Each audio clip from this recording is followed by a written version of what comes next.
సింగరేణిలో పేరుకుపోయిన సమస్యలను యాజమాన్యం పరిష్కరించాలంటూ కార్మికులు వినూత్న నిరసన చేపట్టారు. పెద్దపల్లి జిల్లా రామగుండం రీజియన్లో కేబీజీకేఎస్ నాయకులు వడ్డేపల్లి శంకర్ ఆధ్వర్యంలో కార్మికులు నల్ల బ్యాడ్జీలు ధరించి విధులకు హాజరయ్యారు. ఎన్నికల ముందు కాంగ్రెస్ పార్టీ మాయమాటలు నమ్మి తినే అన్నంలో మన్ను పోసుకున్నట్లయిందని కార్మికులు ఆవేదన వ్యక్తం చేస్తున్నట్లు శంకర్ తెలిపారు.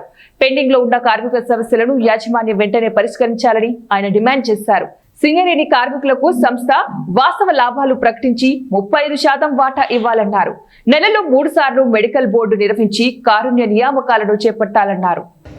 తెలంగాణ బొగ్గుగని కార్మిక సంఘం డిమాండ్ చేస్తూ వానలో సైతం ఇలా కార్మిక వర్గం అంతా కూడా అన్నా మేమున్నాం, మిమ్మల్ని ఆదరిస్తాం, మా అన్నంలో మేమే మన్ను పోసుకున్నాం కాబట్టి మేము ఆదరించడానికి సిద్ధంగా ఉన్నాం, బావుల మీదకి రండి అని చెప్పేసి అనేటువంటి పిలుపును వాళ్ళు ఇస్తూ ఉన్నారు. ఇలా కార్మిక వర్గం అంతా మా బాధలు 1 కాదు 2 కాదు.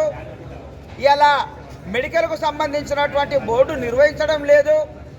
ఆ బోర్డు ఏదైతే ఉన్నదో గతంలో మీరు టీబీజీ కేసుగా ఉన్నప్పుడు 3 నిర్వహించడం జరిగింది. ఆ 3లో 1 కాదు, అసలు ఇన్ని నెలల నుంచి బోర్డే లేదనేటువంటి దుస్థితి ఏర్పడ్డది.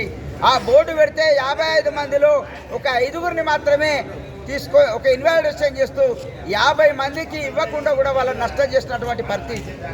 కాబట్టి ఆ 50 మంది ఏదైతే ఉన్నారో ఆ 50 మందికి సంబంధించినటువంటిది మళ్ళీ విలువాలని చెప్పేసి అని వాళ్లకు కారుణ్య నియామకాలు మెడికల్ అన్ఫిట్ చేయాలి ఇదని చెప్పేసి అని మేము డిమాండ్ చేస్తూ ఉన్నాం.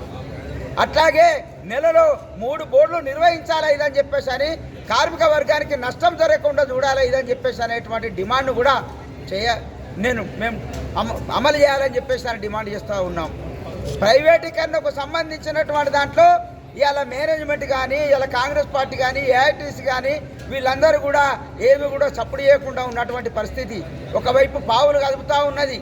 కాబట్టి మీరందరూ కూడా ఇలా ఈ ప్రైవేటీకరణను కార్మిక వర్గం అంతా వ్యతిరేకించాలి ఇదని